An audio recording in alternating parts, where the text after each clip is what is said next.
Voici la revue de presse. Bonjour Marion Lagardère. Bonjour Patrick, bonjour Julie, bonjour à tous. Et dans la presse ce matin, retour sur le sauvetage de l'alpiniste française Elisabeth Revol dans l'Himalaya. Oui, un cauchemar à 8000 mètres. C'est ainsi que le résume Libération en une avec cette photo de la rescapée, le visage emmitouflé dans une écharpe et un bonnet gelé, des cristaux de glace lui alourdissant les cils.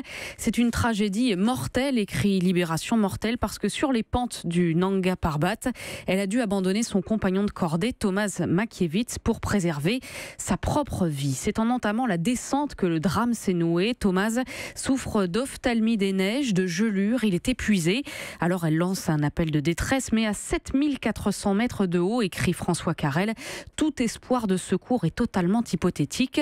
200 mètres plus tard, l'état de l'alpiniste polonais empire. Il semble développer des œdèmes pulmonaires et cérébraux, le stade ultime du mal des montagnes. Elisabeth Revol répète donc son appel radio, mais on lui explique que l'hélicoptère ne pourra pas voler plus haut que 6000 mètres et qu'une tempête s'annonce dans l'impasse. Elle prend alors la plus terrible des décisions, écrit Libération, celle d'abandonner Tomasz pour sauver sa peau. Si elle était restée, elle serait morte au bout de 2 jours, confirme l'himalayiste français Yannick Graziani. Elle ne pouvait rien faire d'autre.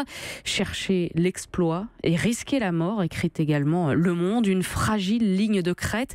On sait que c'est dangereux, explique l'alpiniste Stéphane Benoît. On sait qu'on peut mourir, mais ce n'est pas ça qui nous intéresse. Alors qu'est-ce qui fait grimper les himalayistes ?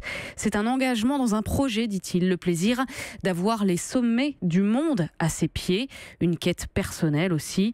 À bien y regarder, l'alpinisme ne sert pourtant à rien, écrit Laurent Geoffrin. Alors pourquoi déployer ces moyens de secours dispendieux pour sauver des aventuriers parfaitement conscients du danger qu'ils courent ?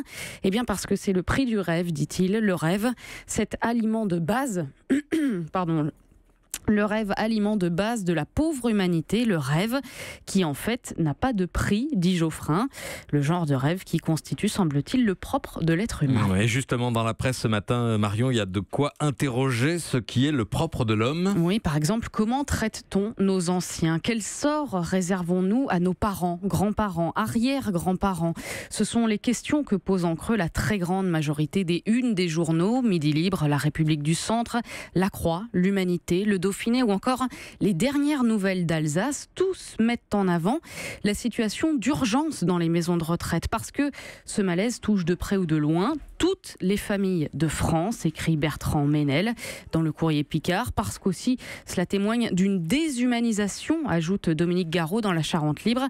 Détourner le regard de cette urgence-là, conclut Bernard Maillard dans Le Républicain Lorrain, c'est renoncer à notre humanité, l'humanité donc, le genre humain, en une du Figaro. Un autre sujet peut lui aussi vous donner le vertige sur notre espèce. Enquête sur la guerre des métaux rares avec cette photo de ce qui fut autrefois une montagne éventrée par paliers sur des centaines de mètres de profondeur, peut-être au Congo, peut-être au Pérou ou en Chine, on ne sait pas. L'humanité cherche en tout cas du cuivre, du cobalt, du palladium, ces minerais, écrit le Figaro, dont les cours sont en train de flamber à cause des nouvelles technologies. Et oui, si l'on déploie autant d'énergie pour retourner la Terre, c'est pour fabriquer des batteries de voitures électriques, de téléphones portables, des écrans, des panneaux solaires ou encore de la fibre optique. Un dossier passionnant à lire dans le Figaro. Et puis autre sujet qui interroge l'homme du 21e siècle, les enjeux de la bioéthique. Oui, c'est le dossier de La Croix qui fait débattre 2 médecins, 2 spécialistes, l'ancien ministre Jean-François Mattei et le professeur Israël Nizan. Tous deux discutent autour des thèmes qui seront abordés aujourd'hui au Forum européen de la bioéthique à Strasbourg, et leur échange est passionnant sur l'accès à la PMA, l'assistance médicale à la procréation pour tous, sur la GPA, la gestation pour autrui, sur le don de gamètes, anonymes ou pas. Ce qui est fondamental, explique le professeur Nizan, c'est de ne pas tomber dans la marchandisation du corps, mais je ne crois pas à la création d'un marché, dit-il, mettant en avant des cas qu'il a vus de solidarité, de générosité, de service rendu. En face, Jean-François Mattei est bien moins optimiste. Posons-nous cette question, dit-il, l'homme n'est-il pas en train de s'affranchir de sa biologie pour finalement se forger une identité strictement culturelle ?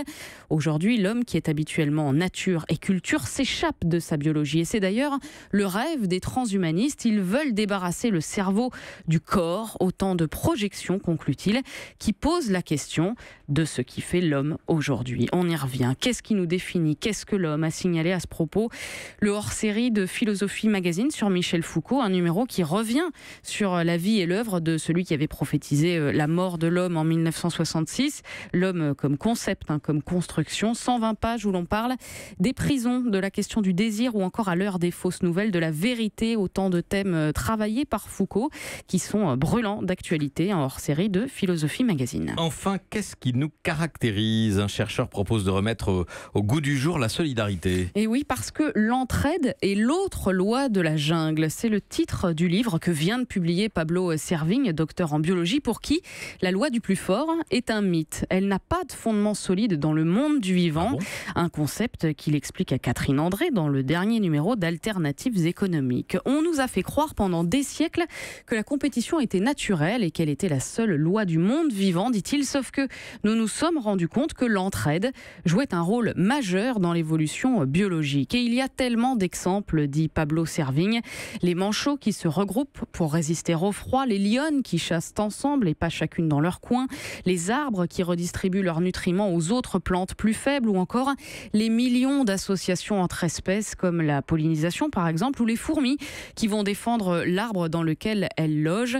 La coopération et l'entraide non seulement ne sont pas anecdotiques, mais elles sont un moteur de l'évolution. Ce qui ne veut pas dire que la compétition n'existe pas, précise-t-il, mais dans la nature, ceux qui survivent ne sont pas les plus forts, ce sont ceux qui s'entraident. Pablo Servigne, qui suggère d'ailleurs dans Alternatives économiques que ce soit ce principe-là que l'on enseigne dans les écoles et les universités, et pas seulement la loi du plus fort, celle de la compétition.